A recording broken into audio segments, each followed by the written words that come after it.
బిడ్లకు జలక్ అని చెప్పి ఒక బ్యానర్ ఐటమ్ ఇచ్చారు. మెడికల్ కాలేజీని పీపీపీ పద్ధతిలో ప్రైవేటీకరణ చేయడానికి కూటమి సర్కారు, మరీ ముఖ్యంగా చంద్రబాబు నాయుడు గారు పూనుకున్నారు. దానిపైన పెద్ద ఎత్తున ఆంధ్రప్రదేశ్ రాష్ట్రంలో ప్రజల నుంచి, ప్రజా సంఘాలు, పొలిటికల్ పార్టీలు నుంచి తీవ్రమైన నిరసన వ్యక్తమవుతుంది. 1 కోటి సంతకాలు సేకరించింది వైఎస్ఆర్సీపీ పార్టీ. నవంబర్ 12 పెద్ద ఎత్తున ఉద్యమం చేశారు, ప్రజా ఉద్యమం. ఇవన్నీ చూస్తున్నారు. కమ్యూనిస్ట్ పార్టీలు, సిపిఐ, సిపిఎం పార్టీలు, విద్యార్థి సంఘాలు పెద్ద ఎత్తున ఉద్యమం చేస్తాయి. ఆ మెడికల్ కాలేజీని ప్రైవేటీకరణ చేయొద్దు, ప్రభుత్వ ఆధీనంలో ఉంచాలని. దీంట్లో ఇంకొకటి ఏంటంటే, కూటమిలో ఉన్న 3 పార్టీలు బీజేపీ, జనసేన, తెలుగుదేశం. ఈ 3 పార్టీలలో తెలుగుదేశం పార్టీకి ఉన్నంత పట్టుదల, మొండి, మూర్ఖత్వం ఈ పీపీపీల పైన జనసేనకు, బీజేపీకి లేదు. జనసేన, బీజేపీ పార్టీలు ఈ స్థాయిలో మూర్ఖంగా మొండి వైఖరి అవలంబించట్లే. అది అవసరమైతే కాకపోతే ప్రైవేట్లో కానప్పుడు, పీపీ పద్ధతిలో కానప్పుడు ప్రభుత్వంలో ఉంచవచ్చు కదా అని ఉంది. కానీ వాళ్ళు గోడ మీద పిల్లి వాటంగా ఉన్నారు. ఇటు మాట్లాడటం, అటు మాట్లాడలే. తెలుగుదేశం పార్టీ వాళ్ళు సమర్థించినట్టు సమర్థించట్లేదు, మిగతా పార్టీలో ప్రజా సంఘాలు వ్యతిరేకించినట్టు వ్యతిరేకించట్లే. అంటే దాని అర్థం ఏంటంటే మౌనం వహిస్తున్నారు వాళ్ళు పీపీ పైన. ఇది మొత్తం సెంటర్ ఆఫ్ పాయింట్ చేస్తే తెలుగుదేశం పార్టీ దీంట్లో బాగా పట్టుదలతోని మొండిగా, మూర్ఖంగా ఉంది. దీనికి మూర్ఖానికి కారణం ఏంటి అంటే, తెలుగుదేశం పార్టీ కోసం పనిచేసిన కాంట్రాక్టర్లు, నాయకులు, తెలుగుదేశం పార్టీ నమ్ముకున్న వాళ్ళ సామాజిక వర్గానికి సంబంధించిన వ్యక్తులకు కట్టబెట్టే కార్యక్రమం, వాళ్ళకి కొన్ని తరాల పాటు తరగని ఆస్తిని ఇచ్చే కార్యక్రమాన్ని చేస్తున్నాం, సంపదను ఇచ్చే కార్యక్రమాన్ని చేస్తున్నాం. దాంట్లో ఏమైందంటే పెద్ద ఎత్తున విమర్శలు వచ్చినాయి, ప్రజా ఉద్యమం వచ్చింది, ప్రజా వ్యతిరేకత వచ్చింది. డైరెక్ట్గా ఏం చేస్తున్నారంటే ఇంకా అంటే షరతులు కొన్ని, ఆ షరతులు కూడా ఎత్తేసి ఇక ఫ్రీగా వాళ్ళు ఏదడితే అది ఇచ్చేటట్టు చేస్తున్నారు. దానికోసం ఈ బిడ్లు రావట్లేదు. అయినా మొండిగా పోతున్నట్టే బిడ్లు రాకపోవటం వెనక కూడా ప్రభుత్వంలో పెద్దల పాత్ర ఉంది. మీరు బిడ్లు వేయకుండా ఉండండి, దాని తర్వాత షరతులు సడలిస్తాం, షరతులు సడిస్తే మీకు మేలు జరిగింది, మాకు మేలు జరిగింది. ఇప్పుడున్న పరిస్థితులు, ఇప్పుడు ప్రజాగ్రహాన్ని దృష్టిలో పెట్టుకొని మేము బిడ్లు వచ్చినాక కూడా పోటీపడి బిడ్లు వస్తుంటే షరతుల్ని సడలిస్తే రాంగ్ ఇండికేషన్స్ పోతాయి. బిడ్లు ఎవరు రావట్లే, కాంట్రాక్టులు, టెండర్లు రావట్లేదు. కాబట్టి షరతులు సడలించి మనం ఇంకా భూములు ఎక్కువేయాలి, వాళ్ళకి ఇంకా ఇన్సెంటివ్స్ ఎక్కువేయాలి, ఆ వైబిలిటీ గ్యాప్ ఫండ్ ఎక్కువేయాలి, అవసరమైతే ఇటు రకరకాల పేర్లతో ప్రభుత్వ సంపదని ప్రైవేట్ వాళ్ళకి కట్టబెట్టే కార్యక్రమానికి ఈ మొండి మూర్ఖ వైఖరి.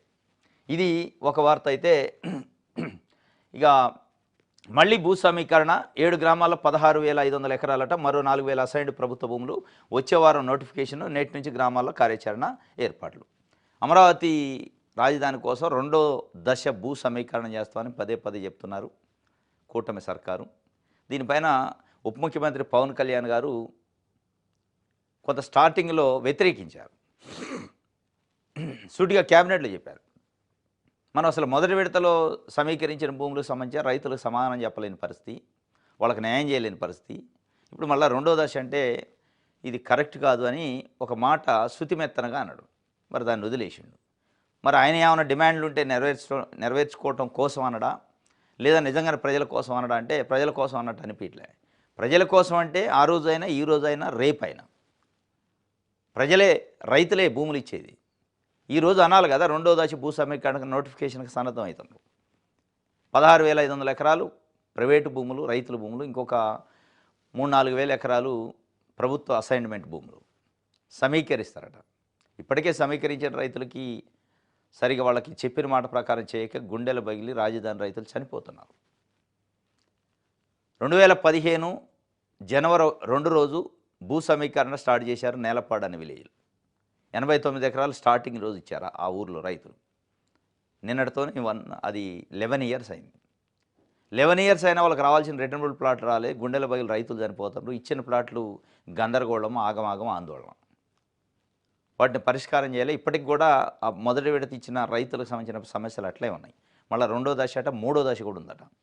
ఇది మొత్తానికైతే ఈ రాజధాని కథ ఎట్లా ఉందంటే, మొత్తం 11 సంవత్సరాల నుంచి భూ సమీకరణకే మొత్తం టైము, వాళ్ళ యంత్రాంగం పనిచేస్తున్నట్టుంది. కానీ రాజధాని డెవలప్ చేయడానికి చేసినట్లేదు. రాజధాని మీద ఆశలు లేవు, కానీ భూ సమీకరణ మీద ఆశలు ఉన్నాయి. రాజధాని ఎన్ని రోజులు అయిద్దో చెప్పలేం కానీ భూ సమీకరణ ఎన్ని రోజుల్లో అయితే ఇన్ని వేల ఎకరాలు సేకరిస్తారు సమీకరిస్తారని ప్రజలు కూడా ఒక అసెస్మెంట్కి వచ్చారు.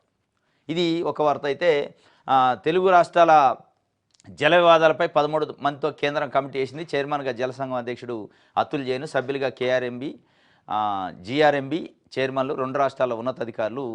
తెలుగు రాష్ట్రాల జల వివాదాలపైన 13 మందితో కేంద్రం కమిటీ.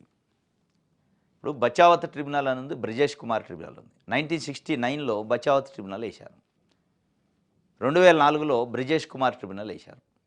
ఆ ట్రిబ్యునల్లే అంటే వాళ్ళు జడ్జిలుగా పనిచేసిన వాళ్ళే తీర్చలేని సమస్యని ఈ అధికారుల కమిటీతోని కేంద్ర కమిటీ, జలసంఘం కమిటీ, తెలంగాణ నుంచి కొంతమంది అధికారులు, ఆంధ్రప్రదేశ్ నుంచి కొంతమంది అధికారులతోని పరిష్కారం అయిద్దంటే అంత ఈజీ కాదు. బ్రిజేష్ కుమార్ లాంటి కమిటీ వేస్తేనే 2004 నుంచి ఇప్పటికీ దాదాపు 21 సంవత్సరం పూర్తయింది. ఎక్కడ వేసిన గొంగడ అక్కడే ఉంది. ఇట్లాంటి అనేక జ్యుడిషియల్ కమిషన్లు, జ్యుడిషియల్ ట్రిబ్యునల్స్ వేశారు. అవి పరిష్కరించలేనిది ఇది అయిద్దంటే కాదు. కానీ ఇది కేవలం నాకు తెలిసి ఆ బనకచర్ల నల్లమల సాగర్ కోసం వేసిన కమిటీ.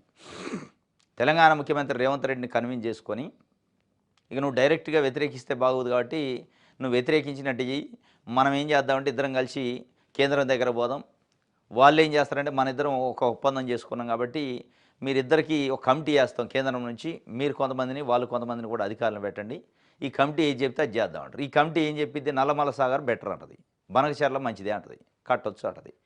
ఇది మొత్తానికి కారణం ఏంటంటే ఈ బనకచర్ల, నల్లమల సాగరు రకరకాల పేర్లతోని ఈ కమిటీలు, ఉన్నతస్థాయి కమిటీలు, ముఖ్యమంత్రులు పోయి ఢిల్లీలో కూర్చోవడానికి ఇంత మరీ పట్టుదల ఏంటంటే దీని వెనక ఒక బడా కాంట్రాక్టర్ ఉన్నాడు. ఈ 2 తెలుగు రాష్ట్రాల్లో ఇప్పుడు ముఖ్యమంత్రిగా పనిచేస్తున్న వ్యక్తులు, పార్టీలు అంతకుముందు ప్రతిపక్షంలో ఉన్నప్పుడు విమర్శించిన కాంట్రాక్టర్ ఆయన, బడా కాంట్రాక్టర్. తెలంగాణ సంపదను మొత్తం సోయించో కాంట్రాక్టర్ కట్టబెడుతున్నారు, సంపదను దోచిపెడుతున్నారు అని తెలంగాణలో ఉన్న కాంగ్రెస్ పార్టీ అప్పుడు ప్రతిపక్షంలో ఉన్నప్పుడు అంటే అక్కడ జగన్మోహన్ రెడ్డి ముఖ్యమంత్రిగా ఉన్నప్పుడు తెలుగుదేశం కూడా సేమ్ అదే కాంట్రాక్టర్ పైన ఆంధ్రప్రదేశ్ సంపదను మొత్తం పలానా కాంట్రాక్టర్కి కట్టబెడుతున్నారని చెప్పారు. ఆ కాంట్రాక్టర్లు ఇవాళ చంద్రబాబు నాయుడు గారు నడింట్లో కూర్చొని మీటింగ్లు పెడతారు, రేవంత్ రెడ్డి గారు నడింట్లో కూర్చొని మీటింగ్లు పెడతారు. ఆయన ఇచ్చిన డిజైన్, ఆయన ఇచ్చిన స్కెచ్ ఈ బనకచర్ల కానీ నల్లమల సాగర్ కానీ ఒక 80-90 వేల కోట్లకి టెండర్ పెట్టారు.